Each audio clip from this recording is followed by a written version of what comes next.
Promise me you'll marry me in the future, okay? These were the words a childhood friend said to me when we were in elementary school. Even now, as an adult, I vividly remember her words. We became a couple in high school, but eventually broke up after a fight. Despite that, I've spent 20 years unable to forget my ex-girlfriend. And somehow, I found myself reuniting with her, as if by a miracle. My name is Michael. I'm a long-haul truck driver. I travel all across the country, delivering goods, sometimes not returning home for 2 weeks. After graduating high school, I continued this irregular job, often sleeping in my truck. Before I knew it, I reached this age where more and more of my school friends and colleagues are getting married. After a long drive, when I finally meet my colleagues, they often ask, "Aren't you going to get married?" I'd like to, but well, I reply with a wry smile. Then, a colleague would look concerned and ask, "What's up? Is something wrong?" "No, it's nothing. Don't worry about it." I responded that way to my colleague and climbed back into my truck. Even to a close colleague, I couldn't share my troubles with love. I do want to get married, but there's someone I can't forget, even after all these years. That person is my ex-girlfriend from when I was a sophomore in high school. It's been 20 years since Ashley and I broke up in high school, and we haven't seen each other since. I know that wishing to marry Ashley, despite everything, is futile. Besides, being hung up on an ex-girlfriend from high school for 20 years would probably make me the butt of jokes among my colleagues. I understand that marrying Ashley is impossible.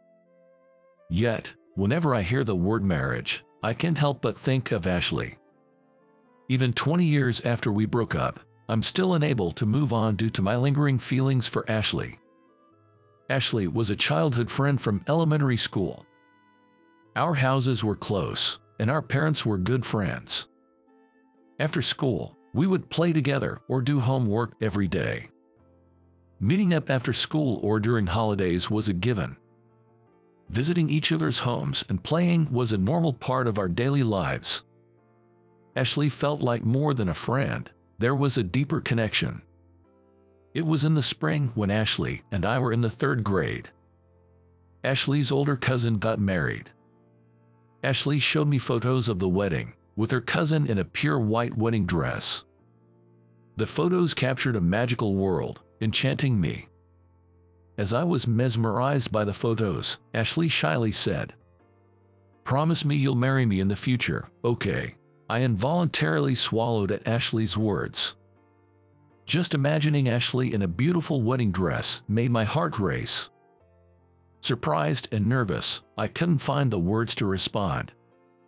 After that, our days continued with after-school activities and homework.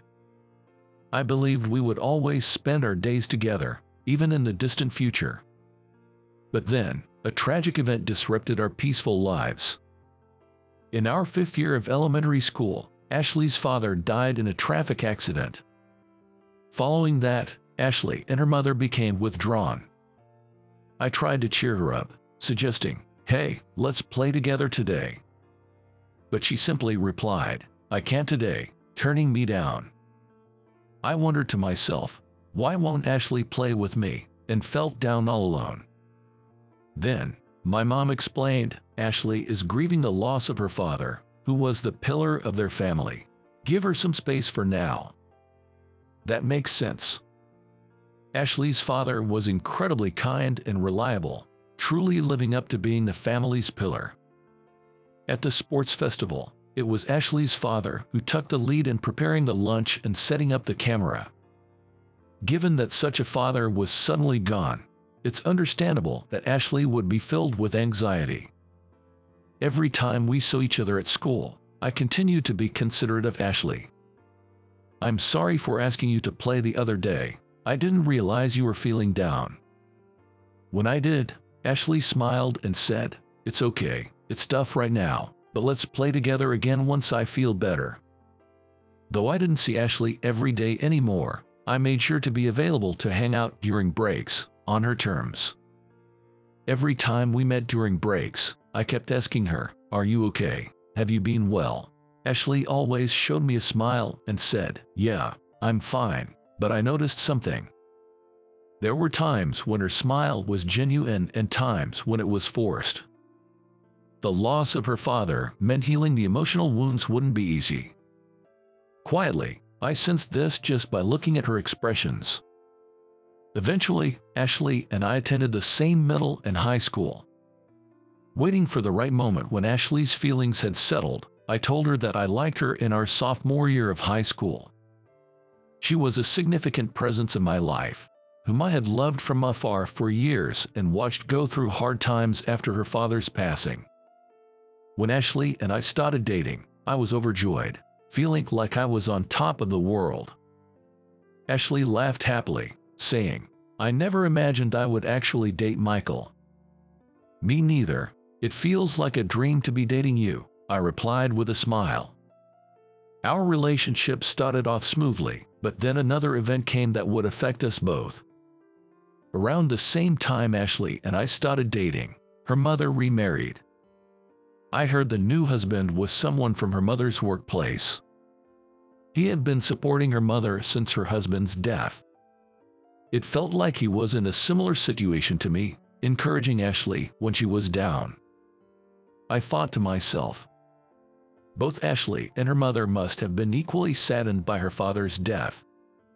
If they found someone to rely on and could be happy, that was what mattered. Above all, as Ashley's boyfriend, I was there to accept all her hardships. I strongly wanted to cherish her even more from now on. However, it seemed that Ashley's mother's new husband had quite different views from mine. Tom, the new husband of Ashley's mother, loved gambling and drinking. He quit his job soon after the marriage and spent his days gambling. He started demanding money for gambling from Ashley's mother, who had become a housewife after the marriage. If she didn't give him money, he would become moody, throw things, and yell. Because of this, Ashley's living situation deteriorated rapidly. When I met Ashley during the spring break of our sophomore year in high school, she looked emaciated. Even when I asked, "Are you okay?" she just looked down.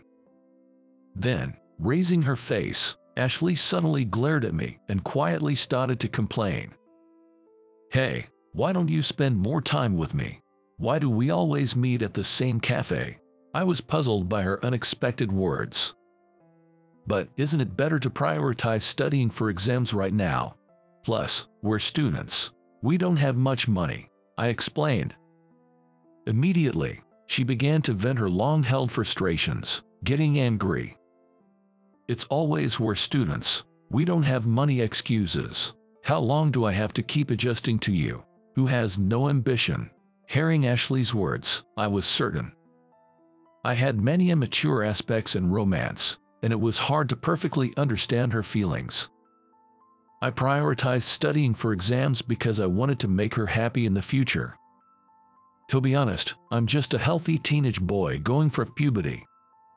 There are many things I'm holding back on, all while thinking it's for the future with Ashley, so I'm restraining myself.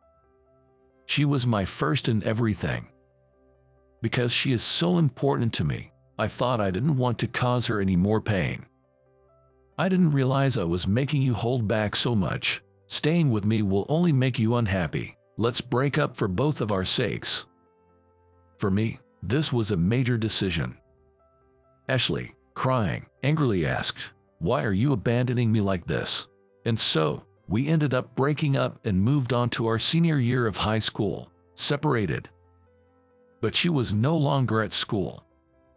Worried, I went to her house, but it seemed like no one was there. We had just broken up during the spring break a few days earlier. I had no idea where she had disappeared to. "Hey, have you heard the rumor about your ex-girlfriend?" That's what a friend told me, sharing this story. Apparently, her mom's new husband gambled away all their money, and then, it seems they fled to her mom's family home. Hearing this from my friend made me worry about her. But her cell phone and home phone were unreachable. And of course, I had no idea where her mom's family home was, neither its address nor phone number. I deeply regretted our breakup, but it was too late for regrets. After graduating high school with a heavy heart, I threw myself into my current job. One day, a colleague invited me out for drinks for the first time in years. I don't usually go out drinking, but this time, I made an exception for my colleague's birthday celebration. It was a Friday, and the downtown area was bustling with people. Suddenly, I noticed a woman, shivering like a puppy, holding a menu at a bar. Despite it being November, she was trembling in just a short-sleeved shirt. I thought she seemed to be in trouble, and I took a closer look at the woman, only to realize she was my ex-girlfriend from 20 years ago. The moment I recognized her, I rushed over to her without looking away. My colleagues, wondering what was going on, followed me, asking, "What's up?" Ashley, right. Long time no see." My voice trembled, thinking it might be a mistake. She widened her eyes and said, "Michael, really? You know her? Let's not stand around talking. Let's go into this bar." Cheerfully, my colleagues headed into the bar where she worked. We rode the elevator in silence, feeling awkward until we were seated. Poking fun at me, my colleagues asked, "So, what's the deal with her? Just an acquaintance, or something more?" They laughed. In a quiet voice, contrary to my colleagues' teasing, I said, "She's an ex-girlfriend from 20 years ago." At that moment, my colleagues froze. "What? 20 years ago? How old were you then?" "Now it's awkward for us too. You should have said something before we entered. You guys were the ones who rushed in before I could explain." As I was exasperated with my colleagues, Ashley came over to take our order. "Have you decided on your order?" In a flurry, one colleague said, "Then, let's have one beef burger set.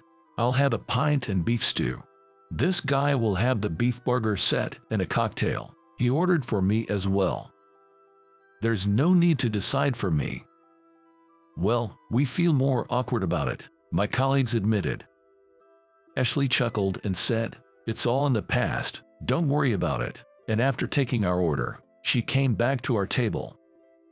"Today's a Friday, but it's quieter than usual, so consider this special." Then, Ashley shared the reasons behind our breakup and why we hadn't seen each other for 20 years. Indeed, it was just as my friend had said. Her mom's new husband, an unemployed gambler, demanded money from her mom daily.